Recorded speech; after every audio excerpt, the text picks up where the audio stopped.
Quelqu'un d'intelligent disait, seul on part vite, mais en groupe on va loin. Seul on peut aller très vite parce qu'il y a très peu d'obstacles, mais en groupe on peut aller très loin. C'est-à-dire, vous êtes seul, vous partez vite, mais vous avez des amis, vous êtes à 7. Vous partez loin, n'est-ce pas? Même s'il y aura des discussions, quelques difficultés, certains auront quelques embûches, mais finalement vous allez y arriver. Je vous pose la question de savoir, vous avez des options. Vous partez seul pour y arriver vite ou vous partez à 7. Bon, supposez que vous êtes à 7. Et parmi vous, 5 travaillent très dur. Mais 2 sont complètement difficiles. Comment vous faites? Vous les laissez tomber, vous partez à 5 ou vous les aidez à s'accommoder pour partir ensemble. Ou finalement, vous décidez de partir seul parce que tout le monde ne s'accorde pas sur une décision. Développement très intéressant, l'Éthiopie s'est approchée à l'AES, le Mali, Burkina Faso et Niger, dans l'objectif de intégrer le groupe. C'est une idéologie, une politique qui est en train d'être exploitée actuellement, les possibilités de pouvoir se joindre à l'AES. Imaginez-vous l'Éthiopie à l'AES, ça sera une force irrésistible.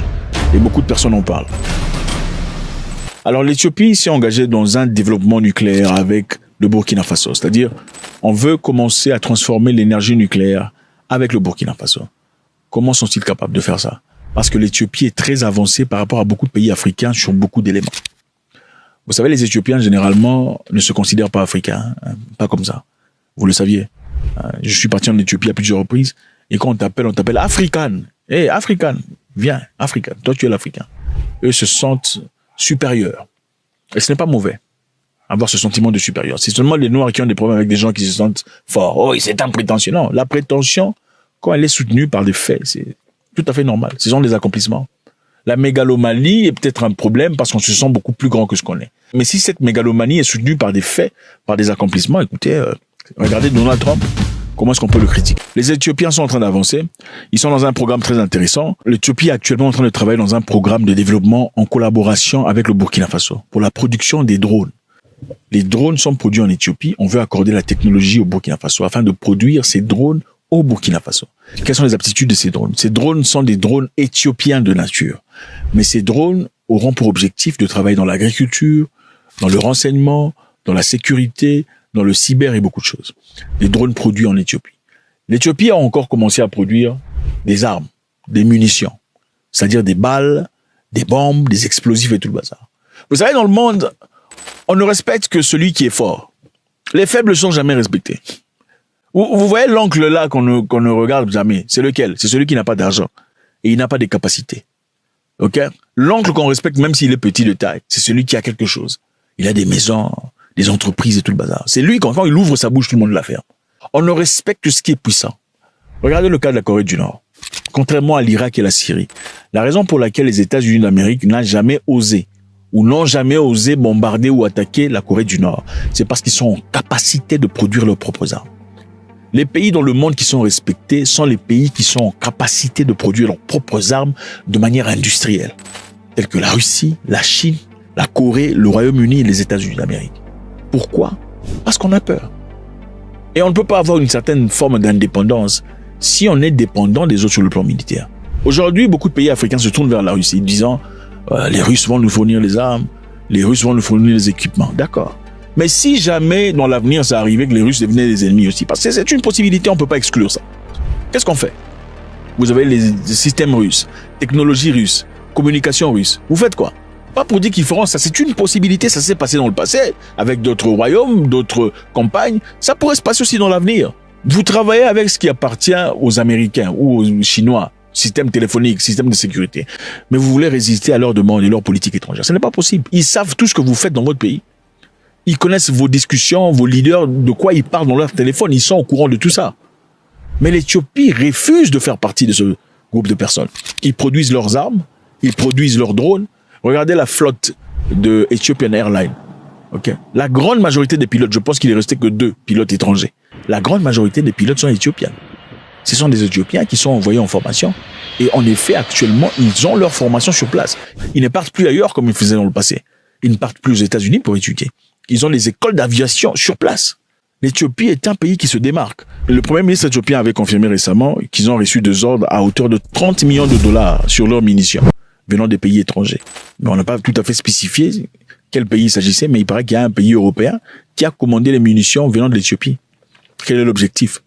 Ils achètent pour se protéger ou ils achètent pour étudier la qualité de leur productivité. L'Éthiopie récemment a fini les tests de son avion fabriqué, créé, imprimé en Éthiopie. Ils ont appelé ça le TI-2.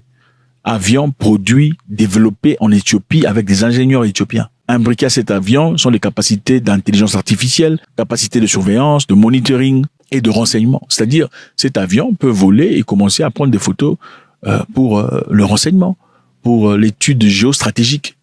Donc, l'Éthiopie est en train d'avancer. Je veux vous rappeler ici une chose. Je pense qu'il est important de le dire. Je pense que la culture d'une communauté définit sa destinée. Il faut pas dire, on dit que les gens sont stéréotypés et quand tu dis que les gens sont cette communauté sont les impolis. Ce sont les impolis parce que c'est leur culture. Et c'est sur base de leur nature. Et généralement, les gens ne vont pas très loin. C'est vrai, il doit y avoir quelques exceptions, mais c'est comme ça. Oh, ils dansent. Oh, dire que ces gens-là dansent, c'est stéréotypé. Non. C'est peut-être stéréotypé. Il ne faut pas dire que tout le monde danse, parce qu'il n'y a jamais tout le monde. Mais la grande majorité danse. Oh, ils sont violents. Oui. Si vous allez quelque part en Afrique australe, il y a des gens qui sont violents. Mais on ne peut pas dire que tout le monde est violent. Mais la grande majorité parmi eux, ils sont violents. Les Éthiopiens ont une perception de la vie complètement différente à tout le monde en Afrique. Ce sont des gens qui s'entraident entre eux. Quand ils se retrouvent dans des pays étrangers, ils travaillent en communauté. Ils ont une communauté, le leader. Ils ne se battent pas. Oh non, derrière lui, il est court. Comment il peut être leader? Derrière lui, il parle pas bien français. Non. C'est-à-dire, quand un Éthiopien vient de l'Éthiopie, par exemple en Afrique du Sud, arrive en Afrique du Sud, l'Éthiopien qui arrive reçoit à peu près 10 000 $ des groupes des Éthiopiens. Cet argent, il remboursera avec le temps après avoir commencé à travailler. Ce sont des gens qui sont très bien organisés. Ce sont des choses que je pense que beaucoup d'Africains devraient copier. Au lieu de se taper la poitrine, disant non, ma patrie, quelle patrie? La communauté joue un rôle très important. Mais je salue quand même les Sénégalais. Je sais qu'il y a quelques années, les Sénégalais sont mis ensemble. Ils ont cotisé pour construire des écoles au Sénégal. Des Sénégalais vivant à l'étranger. En Europe, ils se sont cotisés pour envoyer de l'argent pour construire des universités.